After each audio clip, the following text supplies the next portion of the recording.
স্বাগত বাংলাদেশ এখনই আপনাদের সাথে আছি আমি কাজী মহুয়া। মজুদ যথেষ্ট, তবুও ভারত থেকে বেসরকারিভাবে বাড়ছে চালের আমদানি। বাংলাদেশ এখন চালের স্বয়ংসম্পূর্ণ, খুঁজছে নতুন বাজার, তাই আমদানি নিয়ন্ত্রণে 10% শুল্ক আরোপ করেছে সরকার। এসব নিয়ে আমাদের আজকের আলোচনা। আমার সাথে আলোচনার জন্য স্টুডিওতে আছেন ইন্ডিপেন্ডেন্ট টেলিভিশনের বার্তা সম্পাদক জাহিদ হোসেন। এরপরে আমার সাথে যোগ দিবেন ফিনান্সিয়াল এক্সপ্রেসের সম্পাদক AHM মোয়াজ্জেম হোসেন এবং পলিসি রিসার্চ ইনস্টিটিউটের নির্বাহী পরিচালক ডক্টর আহসান H মঞ্জুর। জাহিদ ভাই, আপনাকে স্বাগত জানাচ্ছি। আপনাকে দিয়ে শুরু করতে হবে। আমি যেমনটি বলছিলাম, আমাদের অতিথিরা পথে আছেন এখনো। গতকাল চাল আমদানিতে 10% শুল্ক আরোপ করেছে সরকার। অনেকদিন ধরেই এটা দাবি জানিয়ে আসছিল। এর সাথে সংশ্লিষ্ট যারা, তারা সবাই মোটামুটি। আমরা গত কয়েক বছরে পরপর কয়েক বছর চালের উৎপাদন অনেক বেশি বলে জানানো হয়েছে সরকারের পক্ষ থেকে। তারপরও কৃষকরা ন্যায্য মজুরি পায় না বলে একটা অভিযোগ সবসময় আমরা দেখছি। কৃষকরা চাল উৎপাদনে আগ্রহ হারিয়ে ফেলছে। কৃষকের লোকসান এড়ানোর জন্য আগে থেকে কেন কোনো ব্যবস্থা নেওয়া হয় না? এটা অদ্ভুত। এই জন্য যে আগে থেকে ব্যবস্থা নেওয়ার ক্ষেত্রে আমরা জানি যে কৃষি কোন দিকে যাচ্ছে, উৎপাদন কতটুকু হচ্ছে, সেটা জানার জন্য BBS জরিপ করে এবং একই সঙ্গে খাদ্য মন্ত্রণালয় সবসময় লক্ষ্য রাখে যে আসলে যদি কম থাকে তাহলে তাদেরকে আমদানি করতে হয়, যদি বেশি থাকে তাহলে সেটার একটা ম্যানেজমেন্ট করতে হয়। বাংলাদেশে কিন্তু এটা বলা যায় যে গত অন্তত 4 বছর যাবত আমরা কন্টিনিউয়াসলি আগের বছরের চেয়ে বেশি উৎপাদন করছি। বেশি উৎপাদন করলেই আমরা দেখি যে যেহেতু ম্যানেজমেন্ট নাই, এবং আপনি যেটা জানতে চাচ্ছিলেন যে বিশেষ করে এই যে করা হয়, এটার হচ্ছে যে কতগুলি মন্ত্রণালয় জড়িত, তো খাদ্য মন্ত্রণালয় জড়িত, কৃষি মন্ত্রণালয় জড়িত, বাণিজ্য মন্ত্রণালয় কিভাবে জড়িত এটা একটু ব্যাখ্যা কারণ খাদ্য মন্ত্রণালয় জানে যে উৎপাদন বেশি হয়েছে, কৃষি মন্ত্রণালয় জানে যে উৎপাদন বেশি হয়েছে এবং আগামী 1 বছরে কতটুকু উৎপাদন হবে। কিন্তু কৃষকের যে সমস্যা, সেটা সমাধান করতে হলে দেখেন, বাংলাদেশে যদি একটা শুধু স্বর্ণা চালের কথা বলি, স্বর্ণা চাল বাংলাদেশে এখন পাইকারি পর্যায়ে ধরেন 27-28 টাকায় বিক্রি হয়। সেই চালটি যদি ইন্ডিয়া থেকে আমদানি করা হয় তাহলে 25 টাকা 24 টাকা এরকম পড়ে। ফলে ব্যবসায়ী যারা, তারা অধিক মুনাফার জন্য অবশ্যই 3 টাকা প্রতি কেজিতে অনেক, কারণ এটা বাল্ক ইম্পোর্ট করা হয়, ফলে তারা এই দিকে যাচ্ছেন। কিন্তু এইটাকে এখন যেটা করা হলো, এটা একটা বলা যায় যে একটা লেভেল প্লেইং ফিল্ড, যে বাংলাদেশের কৃষক যেই চালটা উৎপাদন করছে তার উৎপাদন খরচের জন্যই কিন্তু তার পক্ষে আরো কমে বিক্রি করা সম্ভব না। এখন কিন্তু এমন না, দেখবেন যে কৃষি ক্ষেত্রে আমরা যতটুকু খোঁজ রাখছি যে কৃষক চালটা বিক্রি করতে পারছে না, এবং মিল যারা এই চালটাকে পরবর্তীতে প্রসেস করে তারাও কম দামে বিক্রি করছে, অনেক কম দামে যারা করছে, অনেক কম দামে, মানে যে কৃষকের পক্ষে এটা আর সম্ভব না, তার এখন টাকাটা দরকার, এটা বেশিরভাগ কৃষকেরই এই বাস্তবতা। কিন্তু তারপরেও যার পক্ষে সম্ভব হচ্ছে সে কিন্তু এখন বিক্রি করছে না, রেখে দিচ্ছে যে যদি দামটা বাড়ে সেই সময়ে বিক্রি করবে। তো যেটা বললাম যে এই যে দামটা, মানে বাণিজ্যের ক্ষেত্রে সমতা নির্ধারণের দায়িত্বটা আবার বাণিজ্য মন্ত্রণালয়ের। ফলে বাণিজ্য মন্ত্রণালয়কে যে হ্যামার করা, আসলে এটা 2 বছর আগে থেকেই খাদ্য মন্ত্রণালয়ের দরকার ছিল যে বাণিজ্য মন্ত্রণালয়কে বলা যে আমার উৎপাদন বেশি, ফলে এইটা যেন ইম্পোর্ট না করা হয়। শুধুমাত্র যে 10% ট্যাক্স ইম্পোজ করেই করা যায় তা না, আরো অনেক মেকানিজমই কিন্তু আছে। যেটা আমরা জানি যে সরকারিভাবে কিন্তু আমদানি করা হচ্ছে না। সরকারিভাবে আমদানি করা হচ্ছে না কারণ সরকারও তো কৃষকদের কাছ থেকে কিনছে, কিন্তু সেটা যতটুকু কিনলে বাজারে এটার একটা প্রভাব পড়ে ততটুকু কিনছে না। দ্বিতীয় কথা হচ্ছে, সরকারের কাছে কৃষক যখন বিক্রি করে সে মধ্যস্বত্ব ভোক্তাদের কারণে যথাযথ দাম পায় না, যার কারণে সরকারের কাছে কিন্তু কৃষক সরাসরি বিক্রি করতে উৎসাহিত হয় না। এটা কিন্তু অনেকদিন ধরেই দাবি জানাচ্ছে যে কৃষকরা, বিশেষ করে যে সরাসরি তাদের কাছ থেকে সরকার কিনতে পারে কিনা, এটা কেন হয় না? সরাসরি আসলে তো সরকার সরাসরি কিনতে পারে না নানান ধরনের কারণ। এটার মধ্যে অনেক স্বার্থান্বেষী মহল আছে যারা এই ইনবিটুইনে সরকার কিনছে এবং কৃষক মাঝখানে থেকে এটা মুনাফা করতে চায়। সেই জিনিসটাকে অ্যাড্রেস করা যাচ্ছে না। সরকারি এটা ব্যবস্থাপনার মাধ্যমেই করতে হবে যেন দ্রুত এই জিনিসটা পারা যায় যে কৃষকের কাছ থেকে সরাসরি সরকার কিনতে পারে। কারণ এখন দেখেন যে কৃষকদের যেই সমস্যাটা, সেটা কিন্তু আলটিমেটলি পুরো অর্থনীতিতে একটা এফেক্ট ফেলে। কারণ এই ধরেন বাংলাদেশে এখন প্রায় 3,34,00,000 মেট্রিক টন প্রতি বছর, 34 লক্ষ থেকে একটু কম বেশি হয়। তো এই উৎপাদনটা হচ্ছে, এটা একটা বিরাট ইকোনমিক ফ্যাক্টর, কারণ এটার সঙ্গে জড়িত অনেকগুলি বিষয়, কৃষির সঙ্গে জড়িত, এবং একই সঙ্গে চাল যেহেতু প্রধান অর্থ উপার্জনকারী একটি ফসল কৃষকের জন্য, তারও যে অন্যান্য কেনাকাটা এবং অন্যান্য অর্থনৈতিক অ্যাক্টিভিটিস আছে সেইটাও ডিপেন্ড করে তার চাল বিক্রির উপরে। ফলে এখন কিন্তু আমরা দেখতে পাচ্ছি যে পুরো কৃষি ভিত্তিক যে অর্থনীতি, সেই অর্থনীতিটার ভিতরে এক ধরনের মন্দা, এক ধরনের স্থবিরতা বিরাজ করছে। তবে এই যে ট্যাক্স যে ইম্পোজ করা হলো, এই ট্যাক্সটা যদি যথাযথভাবে মনিটর করা হয়, যেন আর একটা জিনিসও লক্ষ্য করার প্রয়োজন, সেটা হচ্ছে যে যেই চালটা আমরা আমদানি করছি তার মান বাংলাদেশে যে উৎপাদিত চাল আছে সেই মানের সঙ্গে কিরকম। আমরা আবারও আলোচনায় ফিরবো, একটা ছোট্ট বিরতি নিতে হবে, 30 সেকেন্ড পরে ফিরছি, সাথেই থাকুন।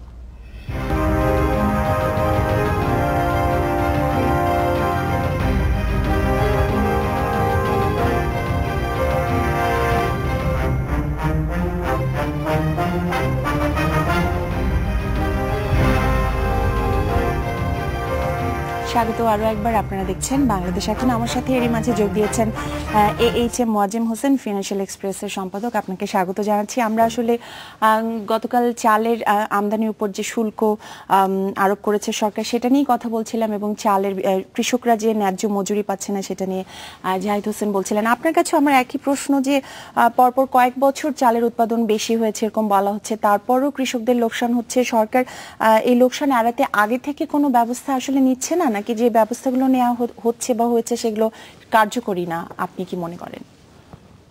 অ্যাকচুয়ালি যে ব্যবস্থা নেওয়া হচ্ছে, সরকারি ব্যবস্থাপনা একটা দিক হচ্ছে মূল্য সাপোর্ট দেওয়া, যেটা কৃষি যখন আপনার পণ্য কাটা হবে, ফসল আসবে, কৃষি গভর্নমেন্ট ফুড প্রকিউরমেন্ট করে আপনার, এটা হচ্ছে গভর্নমেন্টের উপায়।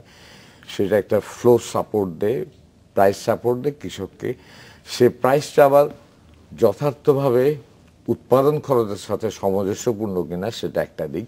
আমরা এটা জানি যে বিগত কয়েক বছরে এই প্রকিউরমেন্ট রেটটা যে হারে গভর্নমেন্ট কিনেন সে হারে বর্ধিত করা হয়েছে। সেই বর্ধিতকরণটার সাথে বিবেচনা রাখতে হবে আপেক্ষিকভাবে প্রোডাকশন, যে আপনার উৎপাদন ব্যয় ঠিক আনুপাতিক হারে ঠিক সমানভাবে বেড়েছে না, তার চেয়ে বেশি বেড়েছে। এখন এখানে এটা হচ্ছে একটা অ্যাসপেক্ট, কিন্তু প্র্যাকটিক্যাল অ্যাসপেক্ট হচ্ছে যে প্রকিউরমেন্ট কার থেকে করা হচ্ছে, সেটা কৃষক থেকে করা হচ্ছে না মধ্যস্বত্ব ভোগ থেকে করা হচ্ছে। দেখেন, আর এই প্রকিউরমেন্ট প্রোগ্রামের সুপারভিশন, এটা কোনো এই সরকার থাকলে ভালো হবে, এই সরকার থাকলে ভালো হবে না।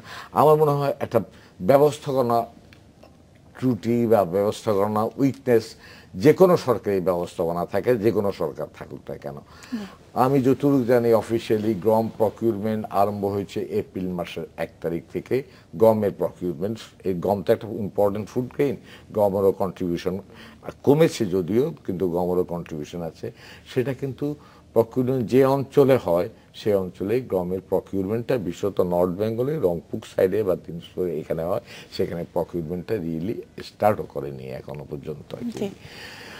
আবার দেখেন, এই যে এখন বড় হারভেস্ট, সেটা প্রকিউরমেন্ট 1 তারিখে অফিসিয়ালি আরম্ভ হওয়ার কথা, এ মাসের 1 তারিখ থেকে আরম্ভ হয়ে গেছে অফিসিয়ালি, কিন্তু খুব এফেক্টিভ কোনো ড্রাইভ হয়েছে কিনা। আমি একটা রিপোর্ট পড়ছিলাম, প্রতিবেদন পড়ছিলাম প্রথম আলোতে বা কোনো বাংলা বিয়েতে, সেখানে দেখলাম দিনাজপুরে একটা সেন্টারে যেখানে তারা প্রডিউস করে বড় ফাইনাল কোয়ালিটির রাইস, সেখানে প্রকিউরমেন্টটা গতকাল পর্যন্ত আরম্ভ হয়নি অ্যাকচুয়ালি। কারণ সেখানে কতগুলি আনুষ্ঠানিকতার জন্য তারা অপেক্ষা করছেন, কে কর্মকর্তা কিনি যাবেন বা কোনো লোক যাবেন, তো উনি আবার ওনার কোর্ট করা হচ্ছে, উনি বলছেন আমি এই ধরনের বলিনি। কিন্তু কৃষকরা, আপনি যে বলছেন গতকাল পর্যন্ত শুরু হয়নি, সময়ক্ষেপণ যে এটা আসলে ক্ষতিগ্রস্ত করে কিনা? এটা কি ইচ্ছাকৃতভাবে করা হচ্ছে? ক্ষতিগ্রস্ত নিশ্চয় করে। কৃষক যত তাড়াতাড়ি পারে তার, যেহেতু কৃষক উৎপাদন করে ফেলছেন, ব্যয় করে ফেলছেন, কৃষক তার উৎপাদন, মাঝখানে হাটটা খুলে যায়, মাঝখানে আরেকজন এটা কিনে নিচ্ছেন ওখান থেকে।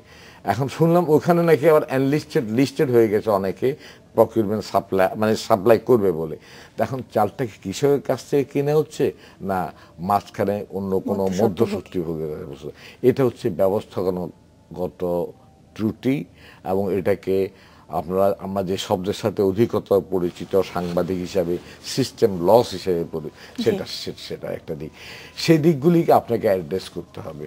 আরেকটা অ্যাড্রেস করতে হবে সরকারের এখন যে স্টোরেজ ক্যাপাসিটি, এটা কিন্তু আগের থেকে তুলনামূলকভাবে বেড়েছে, কিন্তু সরকারের গোডাউনের এখন যে পরিমাণ, মানে সরকারের যে স্টোরেজ ক্যাপাসিটি, যে পরিমাণ ফুড গেইন আছে, সেই পরিমাণ ফুড গেইনে, নতুন ফুড গেইন এবছরের প্রকিউরমেন্টের একটা লক্ষ্যমাত্রা সরকার ঠিক করেছে, স্থান সংকুলন হবে কিনা সে আমি সন্দিহান। অনেক গুদাম এখনো নষ্ট হয়ে আছে, অনেক গুদাম নষ্ট, বলা হচ্ছে। এবং ভারতবর্ষে কিন্তু প্রতি 3 বছর পর পর আপনার এই গোডাউনগুলি স্টক ক্লিয়ারেন্স করা হয় অ্যাকচুয়ালি, এবং যে আমদানিটা হচ্ছে ভারতবর্ষের স্টক ক্লিয়ারেন্সের সুযোগ নিয়ে আমদানিটা এখন বেড়ে গেছে, আরো কম দামে এরা কিনে নিয়ে আসতে পারছে।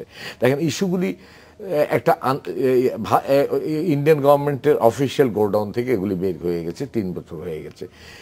আমরা কি আমাদের গোডাউনগুলি ঠিক সমপরিমাণভাবে ইকুয়াল ইয়েতে আমরা করতে পারছি, ক্লিয়ার করা হচ্ছে কিনা, বা যে চালগুলি নষ্ট হওয়ার সম্ভাবনা থাকে সেই চালগুলি কি এখন ইম্পোর্টেড হয়ে আসছে কিনা, আমরা তো এই সমস্ত জিনিসগুলি সম্পর্কে।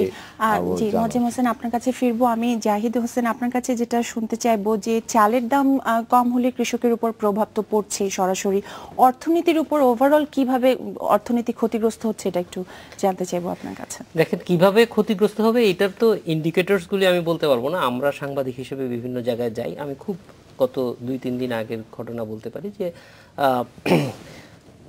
নারায়ণগঞ্জের এখানে একটা বড় কাপড়ের আছে ভুলতাতে, তো সেখানে বড় ব্যবসায়ীরা বলতেছে দেখেন আমাদের এই সময়টা আমরা সবচেয়ে বেশি কাপড় বিক্রি করি, কারণ আমাদের ক্রেতারা হচ্ছে সাধারণ কৃষক বা সাধারণ মানুষ। এই বছর কাপড়ের বিক্রি অর্ধেকও না, তার চেয়েও কম। তার কারণ হচ্ছে কৃষক ধান বিক্রি করতে পারছে না। তাহলে দেখেন ধানের সঙ্গে কিন্তু ওই যে কাপড় উৎপাদন করতেছে তার একটা ডাইরেক্ট লিঙ্কেজ তৈরি হয়ে যাচ্ছে। এইরকম কিন্তু একটা বলা যায় যে একটা সব কিছুই জালের মতো বিস্তৃত এবং একটার সঙ্গে আর একটা ওতপ্রোতভাবে জড়িত। আর আরেকটি জিনিস হচ্ছে যে কৃষকের পক্ষে বসে থাকার সময় নাই, কারণ তার আরেকটি ফসলের জন্য সে এখন তৈরি হবে, তাই না মোয়াজ্জেম ভাই? ফলে তার এখন টাকা দরকার, সে চাইলেই যে আরো 1 মাস পরে ধানের দামটা বাড়বে তখন সে বিক্রি করবে, সেই সুযোগই আমাদের দেশের কৃষকের নেই। কারণ কৃষককে তো আপনার ব্যাংক ফাইন্যান্স করে না যে ঠিক আছে তোমার ধান আছে এই স্টকের এগেইনস্টে আমি একটা লোন দিলাম। ব্যবসায়ীদেরকে অবশ্যই দেয়, ব্যবসায়ীরা ব্যাংকের টাকাই কৃষকের কাছ থেকে কিনতে পারে, কিন্তু সেই জিনিসগুলো হচ্ছে না। তবে অর্থনীতির উপরে এটা যেটা বললাম যে অনেক বড় ধরনের এই যে একটার সঙ্গে আরেকটা যে রিলেটেড সেই জিনিসটা, কারণ এটা ক্যাশ ফ্লো বন্ধ হয়ে আছে। একটা বড় যদি মানে কৃষির পণ্য যেটা ধান সেটা যদি বিক্রি না হয় তাহলে তো ওইটার সঙ্গে যে একটা ক্যাশ ফ্লো আছে সেই ক্যাশ ফ্লোটা বন্ধ হয়ে থাকতেছে। আপনাদের কাছে আরো শুনবো, বিশেষ করে এই 10% শুল্ক আরোপ করার পর কিভাবে আসলে পরিবর্তনটা আসবে কি আসবে না। একটা বিরতি নিয়ে ফিরে আসছে, একটা বিরতি নিচ্ছি, ফিরছি একটু পরে।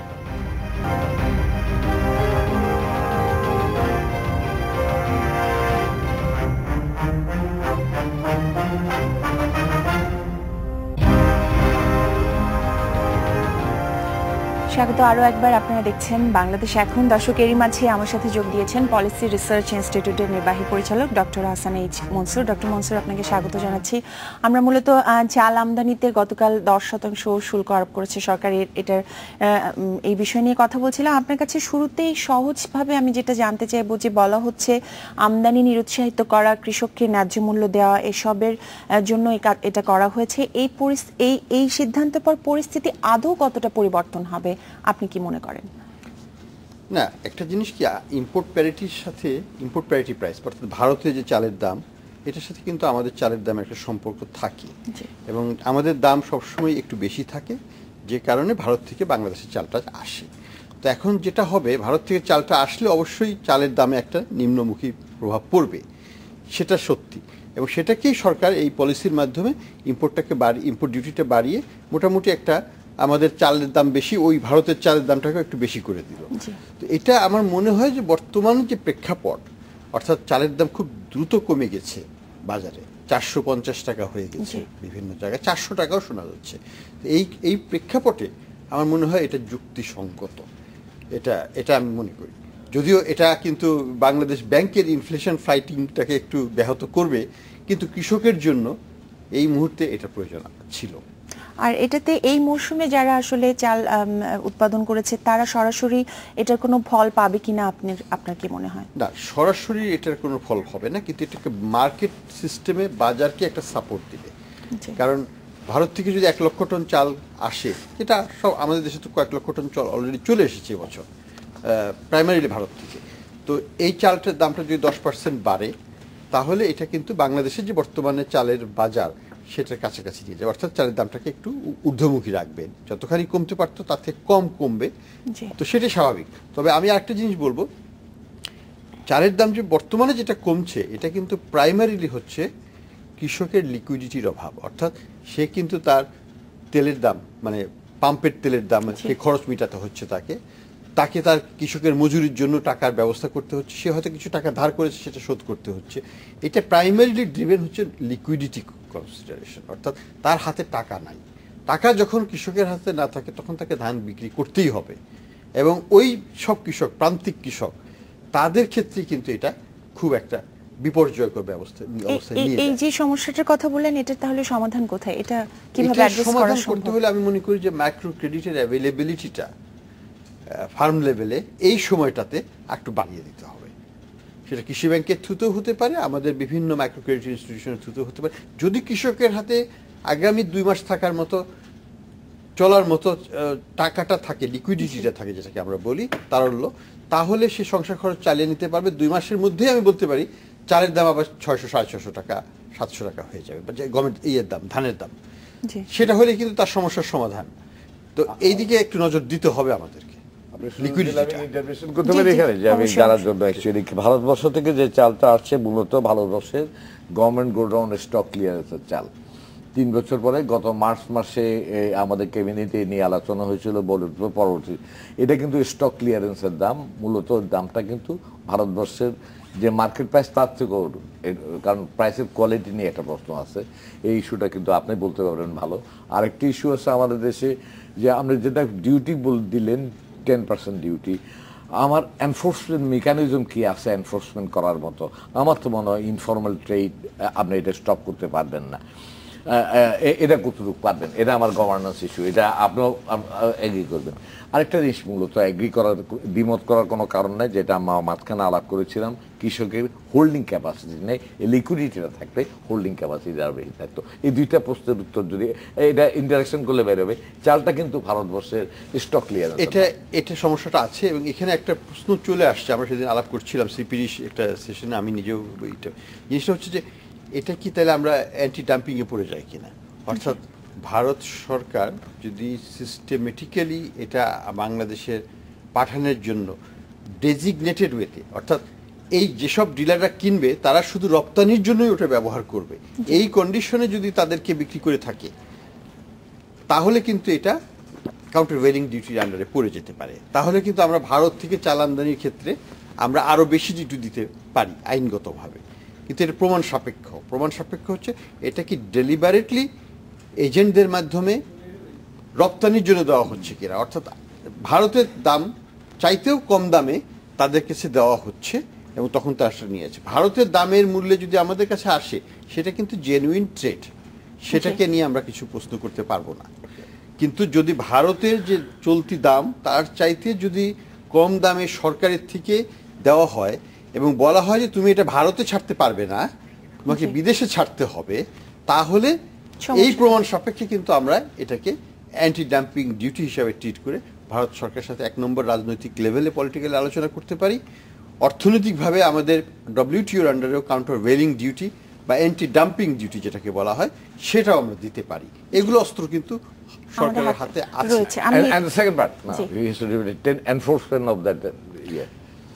এনফোর্সমেন্টের মধ্যে 2টি জিনিস আছে। একটা তো হচ্ছে লিগ্যালি যেটা আসছে, আমাদের কিন্তু 3.5 লক্ষ টন কিন্তু লিগ্যালি আসছে, প্রাইমারিলি ভারত থেকে আসছে অলরেডি। টোটালি 7 লাখ টন রাইসের লাইসেন্স করা হয়েছে প্রাইভেট সেক্টরে। হ্যাঁ, কাজে 3.5-4 লাখ টন চলে আসছে ভারতবর্ষ থেকে, চলে আসছে। আগামী যেগুলো আসবে সেগুলো 10%-এর মধ্যে পড়ে যাবে। কিন্তু যেটা হচ্ছে যে এর বাইরেও কিছু হয়, সেটা অস্বীকার করার উপায়, সেটা তো আমাদের ট্রেড স্ট্যাটিস্টিক্সে আসেই না। আমি একটু জাহিদ হোসেন আপনার কাছে শুনতে চাইবো যে একটা কমন ট্রেন্ড দেখা যায় যে যখনই কোনো কিছুর বেশি উৎপাদন হয় তখনই আসলে কৃষক দাম কম পায়, এবং কৃষকের জন্য অনেকটা দুর্ভাগ্য বয়ে আনে। এটা কি কারণে আপনার মনে হয়? এটা আপনার কাছে শুনবো, একটা বিরতি নিয়ে এসে শুনবো, একটা বিরতি নিয়ে ফিরছি একটু পরে, সাথেই থাকুন।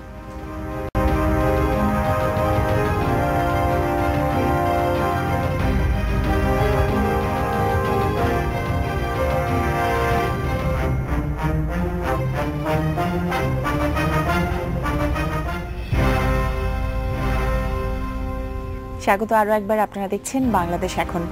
জাহিদ, বিরতির আগে আপনার কাছে যেটা জানতে চেয়েছিলাম যে বেশি উৎপাদন কৃষকের জন্য আসলে আনন্দের হওয়ার কথা, কিন্তু একটা দুর্ভাগ্য বয়ে আনার ধরনের বিষয় হয়ে যায়। এটা কি কারণে এবং এটা থেকে উত্তরণের কি উপায়? এটা প্রথম বিষয় হচ্ছে বাজার ব্যবস্থাপনার ত্রুটির জন্য। কারণ যখন আপনার সাপ্লাই ডিমান্ডের যে ক্লাসিক বিষয়, তাতে তো সাপ্লাই বেশি হলে আপনার ডিমান্ড ওই অনুযায়ী দাম কমে যাবে, এটা তো সেইটা তো হয়। কিন্তু একটা যদি ব্রডার পার্সপেক্টিভে দেখে, একটা পলিসিও দুর্বল আছে আমাদের। কারণ আমরা ধরেন কৃষক ধান উৎপাদন করেছে, যদি আমরা স্বাধীনতার পরে থেকে এখন পর্যন্ত হিসাব করি, এটা মোর দেন 4 টাইমস। কিন্তু শুধু ধান না, যে কোনো পচনশীল পণ্যই যেটা কৃষক উৎপাদন করে, সেইটা উৎপাদন করার কিন্তু সে তো একটা সাইকেল আছে। ধান হইতে 140-45 দিন লাগে, তারপরেই কাটতে হবে, এবং একই সঙ্গে লাগায় একই সঙ্গে তোলে। মানে এই পুরো জিনিসটা যেহেতু একসঙ্গে বাজারে আসে, ওইটা একটা ম্যানেজমেন্টের মধ্যে আনতে গেলে এটা একটা স্টেট ইন্টারভেনশন দরকার, যেটা অনেকটা আছে যে সরকার খাবার কেনে বা ধান চাল এগুলি কিনতেছে, কিন্তু এই কেনাটা যথেষ্ট ইফেক্টিভ না। আর দ্বিতীয় কথা হচ্ছে যে এগুলিকে স্টোর করতে হবে। কারণ যে কোনো এরা আপনি দেখেন আম পচবে বাংলাদেশে প্রচুর, তারপরে বাঁধাকপি, ফুলকপি, আলু, এগুলি প্রতি বছরই আমরা রিপোর্ট করতেছি।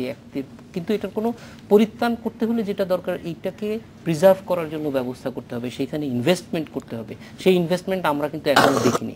আলু উৎপাদন বাংলাদেশে অনেক বেড়েছে, এবং সেগুলির যে বিভিন্ন ধরনের ব্যবহার আছে, ধরেন আলু কিন্তু এখন স্টার্চ তৈরি করে ফেলা যায়, সেই ধরনের ইন্ডাস্ট্রিয়ালাইজেশন হয়নি, এবং আমি ওরকম উদ্যোগ দেখিও না। ঠিক এই জিনিসগুলি, একটা হচ্ছে বাজার ব্যবস্থাপনা আরও স্ট্রং করতে হবে, এবং যেটা বলছিলেন স্যারও যে কৃষক এখন তার কোনো লিকুইড নাই, তার কাছে টাকা নাই, কিন্তু তার কাছে চালটা আছে। এই চালের এগেইনস্টে সে কিন্তু কোনো টাকা কোথা থেকে নিতে পারে না, মাইক্রো ফিন্যান্স বলেন বা কোনো কিছু। সেইগুলি কোনোভাবে এটা করা যায় কিনা, যে অন্তত এই সময় যখন কৃষকের চালটা উঠবে, তখন তাৎক্ষণিকভাবে সবাই বাজারে যেতে হবে না, তার তাৎক্ষণিক প্রয়োজন মেটানোর জন্য, কিন্তু কারণ সে এখন বসে আছে, পরের ফসলটার জন্য তাকে প্রস্তুত হতে হবে। কিছু ধার সে ইতিমধ্যে করেছে, সেটা শোধ করতে হবে। এই জিনিসটার জন্য এক ধরনের স্টেট ইন্টারভেনশন দরকার, যাতে রাষ্ট্র এই ব্যবস্থাগুলি করে, কোথাও গিয়ে রাখা যাবে সেই রাখার ব্যবস্থা করা, এবং এই সময়ে কৃষক একটা অল্প মেয়াদি কিছু টাকা সে পেতে পারে। আমি মজিদ হোসেন আপনার কাছে জানতে চাইবো, আপনি আসার আগে জাহিদ হোসেন বলছিলেন যে আমাদের এখানে যে মন্ত্রণালয়গুলো কাজ করছে কৃষকের ভাগ্য নির্ধারণে, যারা জড়িত সরাসরি, তাদের মাঝে খুব একটা সমন্বয়ে উনি দেখতে পান না। আপনার কি মনে হয়, আপনি তো দীর্ঘদিন ধরে কাজ করছেন, তাদের মাঝে আসলে সমন্বয়ের অভাব আছে, নাকি যেটা আছে সেটা ঠিক আছে? না, সমন্বয় তো আরো অধিকতর হওয়া উচিত, এটা তো কোনো শেষ নেই। সমন্বয় আরো অধিকতর সমন্বয় সাধন করা দরকার। আগে আমার মনে হয় এটা অব্যাহত প্রয়াস দরকার, এখানে উন্নতি হয়েছে। প্রয়াসের চেয়ে এই ধরনের প্রয়াস ইম্পর্টেন্ট হচ্ছে আপনার পলিটিক্যাল উইলটা আপনার থাকতে হবে, আপনার ইচ্ছাটা থাকতে হবে। অ্যাকচুয়ালি আপনি কৃষককে আপনার প্রাইস সাপোর্ট দিবেন, এই প্রাইস সাপোর্টের বেনিফিটটা কৃষকই যাতে পায়, যেটা আমরা প্রথমে বলছি, সেই ব্যবস্থা করতে হবে। মধ্যস্বত্ব ভোগীদের আপনি যে কথা বলছেন, উনি প্রাইসের কথা বলছেন, আপনি তুলছিলেন আমরা উৎপাদন, রিয়েলি আমি কৃষকদের অ্যামেজিং এন্টারপ্রেনিউর অ্যাবিলিটি দেখে আমি নিজে অভিভূত হয়ে যাই। সেখানে এফিসিয়েন্সি ক্ষেত্রে আরও অনেক কিছু করণীয় আছে, এটা হয়তো হাসান সেভ করবেন। কিন্তু আমাদের কৃষকের অত্যন্ত প্রোডাক্টিভ, এফিসিয়েন্ট, আমাদের কৃষিক্ষেত্রে দারুণ অগ্রগতি হয়েছে কিন্তু তারা সেই পরিমাণ রিওয়ার্ডটা তারা পায়নি। সেই না পাওয়ার পিছনে আমার মনে হয় কারেক্টিভ পয়েন্ট আউট করছে, মার্কেটটা ইমপারফেক্ট, আমাদের মার্কেট ইনপারফেকশন রয়েছে, মার্কেট ফেলিউর রয়েছে। যেখানে মার্কেট ফেলিউর রয়েছে সেখানে গভর্নমেন্ট যাওয়া উচিত, কিন্তু সেখানে গভর্নমেন্ট যে সেটা ম্যানেজ করা উচিত, ম্যানেজটা বেটার ম্যানেজ করা উচিত, টার্গেটেড ম্যানেজমেন্ট করা উচিত। সেখানে মনে হয় সার্বিকভাবে আমি ইস্যুটাকে গভর্নমেন্টের অর্থনৈতিক গভর্নেন্সটা, সার্বিক গভর্নেন্সের সাথে আমি যোগ করব। আমি জানি আমি একটা হোলিস্টিক অ্যাপ্রোচ নেওয়ার পক্ষপাতীর জন্য, আমি জানি যে এই ধরনের জিনিসগুলি ইমপ্রুভ করতে হলে আপনাকে সার্বিক প্রয়াসের একটা অংশ হিসাবে করতে হবে, আংশিকভাবে পিসফুল এফোর্ট দ্বারা পারবেন না। তো কৃষকেরা তার উৎপাদিত পণ্যের যদি ন্যায্য দামটা না পান, আপনি টমেটোর কথা ধরেন, যে টমেটো গ্রামের একজন কৃষক যে দামে বিক্রি করে, সেটা ঢাকা শহরে এসে 3 থেকে 4 গুণ দামে আমি ভোক্তা হিসেবে কিনি, আপনি কিনেন, আমরা সবাই কিনি। এখন এতগুলি টায়ার দরকার কিনা এই মার্কেট স্ট্রাকচারে, এবং আমরা যতটুকু জানি যে কিছু কমিটমেন্ট ছিল এগ্রিকালচার মার্কেটিংটা আপগ্রেডেশনের জন্য। স্টোরেজটা একটা প্রবলেম, স্টোরেজটা আবার পচনশীল দ্রব্যের জন্য আরেক ধরনের প্রিজার্ভেশন অ্যারেঞ্জমেন্ট লাগবে, এগুলোর জন্য একটা সমন্বিত প্রয়াস দরকার। আর এই প্রসঙ্গে বলে রাখা ভালো, আমি যতটুকু জানি, আমি যতটুকু দেখেছি, ফুড মিনিস্ট্রি একটা প্ল্যানিং ইভলিউশন ইউনিট, তারা কিন্তু গত 3-4 মাস আগ থেকে এ ধরনের অ্যালার্টটা দিচ্ছিল, এই রাইস ইম্পোর্টের এ ধরনের। গত মার্চ মাসে ক্যাবিনেটে আলাপ করা হয়েছিল, তখন ডিসিশন নেওয়া হয়েছিল, পরবর্তীতে আমরা দেখব কেয়ারফুল ওয়াচে রাখার জন্য। অ্যালার্ট কিন্তু পেয়েছে। ইনফরমেশনটা আপনাকে সঠিক হতে হবে, ইনফরমেশনটা যদি কারেক্ট হয়ে থাকে সেই ইনফরমেশন বেসিসে আপনাকে কাজ করতে হবে, সেটাই হচ্ছে আমাদের প্রত্যাশা। কারণ সুশাসনের জন্য কারণ আমরা সবাই বিশ্বাস করি ইনফরমেশন যেটা বস্তুনিষ্ঠ, সেই ইনফরমেশনের বেসিসে আপনি অ্যাকশন নেবেন, সেটা হচ্ছে আপনার কৃষকতার ন্যায্য পাওনা ক্ষেত্রে কৃষক ওল ইনফর্ম থাকবে। একজন কৃষক জানে যে আমার এই দামটা আমি ধরে আমি যদি আমার যদি থাকে, আমি সঠিক স্থানে যাই বিক্রি করে আমি ওই দাম পাবো, মধ্যস্থতা এখানে আসার দরকার নেই। সেক্ষেত্রে কৃষককে আরো বেশি কনসাস করা, ইনফরমেশন শুধু ইলেকট্রনিক মিডিয়া, প্রিন্ট মিডিয়া না, ইনফরমেশন অনেকগুলি চ্যানেল আছে, সোশ্যাল মিডিয়াও আছে, এগুলির সাথে সাথে সম্পৃক্তকরণ করতে হবে। ইভেন যদি মাইক্রোফোন দরকার হয় সেটাও ব্যবহার করবে, কমিউনিটি ওয়াইজ যদি চ্যানেল থাকে সেটাও করবে। এখন রেডিও একটা চ্যানেল আছে, এগুলি ব্যবহার করবেন। এগুলি ব্যবহার করলে আমার মনে হয় কৃষক তার ন্যায্য পাওয়ার কিছু সুযোগটা আরো একটু বড় হবে, পাবেন সেটা আমি বলবো না, কিন্তু সুযোগটা বড় হবে। আমি একই বিষয়ে ডক্টর মনসুর আপনার মতামতটা জানতে চাইবো যে আসলে খাদ্য মন্ত্রণালয়, বাণিজ্য মন্ত্রণালয় যেভাবে কাজ করছে, তাদের সমন্বয় যেভাবে হচ্ছে, সেটা কি যথেষ্ট? এখানে কিছু শর্ট টার্ম ইনফরমেশনের প্রয়োজন আছে, যেটা হচ্ছে যে এবছরের আউটলুকটা কি, এটা যদি আগের থেকে জানা যায় তাহলে সরকার কিন্তু সঠিক সিদ্ধান্ত নিতে পারে। যেমন আমদানির ক্ষেত্রে এই কর যেটা বাড়ালো, এটা 3 মাস আগে থেকে দিতে পারতো, তাহলে সাপ্লাই কন্ডিশনটা আরেকটু বেটার থাকতো, একটু টাইট হতো, বাজারের জন্য ভালো হতো। 2 নম্বর হলো যে এখানে আরেকটা জিনিস হচ্ছে লং টার্ম ইনফরমেশন ম্যানেজমেন্ট, অর্থাৎ আমরা কি চালের উপরই আমাদের ডিপেন্ডেন্সটা, আমাদের ইনভেস্টমেন্টটা, আমাদের অল ডাইরেকশন কি চালের উপরই রাখবো না একটু সরাবো। এখন সময় আসছে যে আমরা কিন্তু চালের পার ক্যাপিটা কনসামশন কমে যাচ্ছে, মানুষ মিট খাচ্ছে, মুরগি খাচ্ছে, মাছ খাচ্ছে, সবজি খাচ্ছে, চাল অত খাচ্ছে না, ইটস রিয়ালিটি, এবং আরও কমবে। তাহলে আমাদের দেশে চালের প্রোডাকশন আলটিমেটলি আরও কমাতে হবে, বাড়াতে হবে না। কিন্তু এটা কিন্তু ইটস লং টার্ম ট্রেন্ড, এটা আসবে, দুনিয়ার সব দেশে এসছে, আমাদের দেশে ব্যতিক্রম হবে না। কিন্তু কথা হলো সেটা অনুযায়ী আমরা কি কাজ করছি কি না। আমাদের কিন্তু এখনও agriculture extension is focus entirely on rice. এতদিন তো 100% ছিল, এখন হয়তো 95% তাদের অ্যাটেনশন। আমি বলবো যে 95 থেকে কমিয়ে আনুন ওটাকে। আমাকে ভেজিটেবলসের আরও ভ্যারাইটিস উদ্ভব করতে হবে, আরও নতুন নতুন ফ্রুটস আনতে হবে বাজারে, আমাদের স্বাস্থ্যসম্মত খাদ্য উপাদান পেতে হবে, এবং গরুর জন্য কি লাগবে, অ্যানিমাল হাজবেন্ডারির জন্য কি ধরনের কর্ন লাগবে, কি ধরনের ফিডিং লাগবে, সেগুলোকে আমাদের সাপ্লাই করতে হবে। আপনাদের সাথে আরো আলোচনায় ফিরবো, আমার একটা বিরতি নিয়ে আসতে হবে, ফিরে আসছি একটু পরেই, সাথেই থাকুন।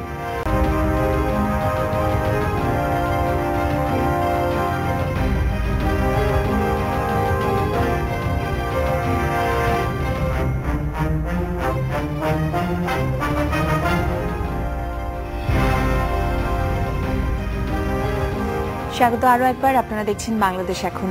জাহিদ, আমি একটা বিষয় আজকে খেয়াল করছিলাম যে একটা জায়গায় বলা আছে বাম্পার ফলন হয়েছে, কিন্তু শ্রমিক সংকটে ধান কেটে ঘরে তুলতে পারছে না অনেক কৃষক। একজন শ্রমিকের পিছনে গড়ে 15 থেকে 20 কেজি চাল দিনে তাদের দিতে হচ্ছে। এই খরচটা অনেক বেশি কিনা, এবং এক্ষেত্রে সমাধান কি হতে পারে কৃষকের জন্য?